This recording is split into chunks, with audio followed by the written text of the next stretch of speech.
بسم اللہ الرحمن الرحیم۔ السلام علیکم ورحمۃ اللہ وبرکاتہ۔ معزز بھائی، اس سے پہلے ہم نے آپ صلی اللہ علیہ وسلم کی شق صدر کے حوالے سے بیان کیا تھا کہ آپ صلی اللہ علیہ وسلم کی شق صدر کتنی بار ہوا ہے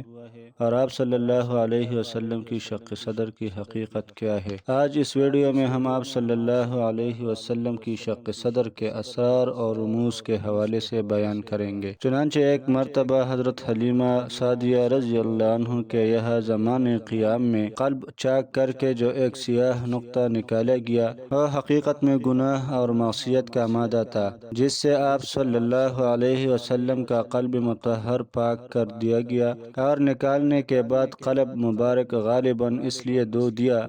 کہ گناہوں کا مزاج گرم ہے، جیسا کہ شیخ اکبر رحمہ اللہ نے فتوحات میں لکھا ہے۔ اس لیے مادہ معصیت کے بجھانے کے لیے برف کا استعمال کیا گیا کہ حرارت عصیان کا نام و نشان بھی باقی نہ رہے، اور قرآن و حدیث سے بھی یہی معلوم ہوتا ہے۔ اللہ تعالیٰ کا فرمان ہے، ترجمہ: تحقیق جو لوگ یتیموں کا مال کھاتے ہیں اور حقیقت میں اپنے پیٹوں میں آگ بھرتے ہیں۔ اس آیات سے صاف ظاہر ہے کہ مال حرام اگرچہ دنیا میں کتنا ہی ٹھنڈا کیوں نہ ہو، لیکن عالم آخرت کے لحاظ سے اس کا مزاج آگ سے کم گرم نہیں۔ جیسے صبر کا مزاج اس عالم میں حنظل سے زیادہ تلخ ہے، مگر عالم آخرت میں عسل یعنی شہد سے زیادہ شیرین ہے۔ ایک حدیث میں ہے، صدقہ گناہ کو ایسے ہی بجھا دیتا ہے جیسے پانی آگ کو۔ ایک دوسرے حدیث میں ہے، غصہ شیطان کی جانب سے ہے اور شیطان آگ سے پیدا کیا گیا ہے۔ نتیجہ یہ نکلا کہ غصہ آگ سے پیدا ہوا ہے اور آگ کو پانی ہی سے بجھایا جاتا ہے، اس لیے جب کسی کو غصہ آئے تو وضو کر لے۔ امام غزالی رحمہ اللہ فرماتے ہیں کہ ٹھنڈے پانی سے وضو کرے یا غسل کرے۔ آگ میں دو وصف خاص ہے، ایک حرارت اور گرمی اور دوسرے علو یعنی اوپر کو چڑھنا۔ اس لیے نبی اکرم صلی اللہ علیہ وسلم نے پہلے وصف کے لحاظ سے غصب کا یہ علاج تجویز فرمایا کہ وضو کرو اور غصہ کی آگ کو پانی سے بجھاؤ،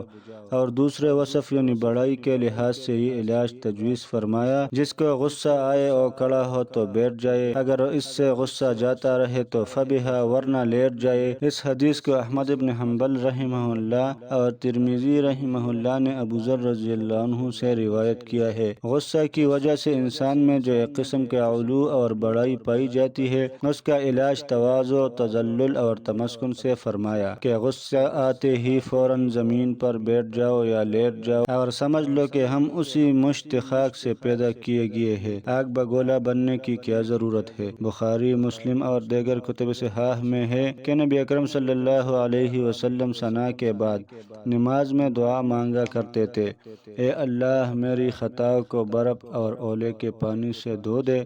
اس دعا میں ان حضرت صلی اللہ علیہ وسلم نے دو چیزوں کی طرف اشارہ فرمایا ہے۔ نمبر ایک، گناہوں کی نجاست کی طرف کہ ان کے دھونے کی اللہ سے درخواست کی، اس لیے کہ طریقہ یہ ہے کہ نجاست اور ناپاکی ہی کو دھوتے ہیں، پاک چیز کو نہیں دھوتے۔ نمبر دو، گناہوں کی حرارت اور گرمی کی طرف کہ برف اولے کے پانی سے ان کے بجھانے کی درخواست کی، اس لیے کہ اگر گناہوں میں فقط نجاست ہی ہوتی اور حرارت نہ ہوتی تو ممکن تھا کہ نبی اکرم صلی اللہ علیہ وسلم بجائے برف کے پانی کے گرم پانی سے ان کے دھونے کی درخواست فرماتے، لیکن گناہوں میں نجاست کے ساتھ حرارت بھی ہے، اس لیے تطہیر نجاست کے علاوہ تبرید اور تسکین حرارت کی بھی ضرورت ہے۔ گرم پانی سے اگرچہ تطہیر نجاست کا مقصد حاصل ہو سکتا ہے، مگر تبرید اور تسکین کا مقصد علی وجہ الاتم برف اور اولے ہی کے پانی سے حاصل ہو سکتا ہے۔ اس لیے نبی کریم صلی اللہ علیہ وسلم نے بجائے گرم پانی کے ٹھنڈے پانی سے گناہوں کے دھونے کی دعا فرمائی۔ اسی وجہ سے امام نسائی رحمہ اللہ نے اس حدیث سے یہ مسئلہ مستنبط فرمایا کہ نماز کے لیے بجائے گرم پانی کے ٹھنڈے پانی سے وضو کرنا افضل اور بہتر ہے، اس لیے کہ وضو اور نماز سے مقصد گناہوں کی آگ کو بجھانا ہے،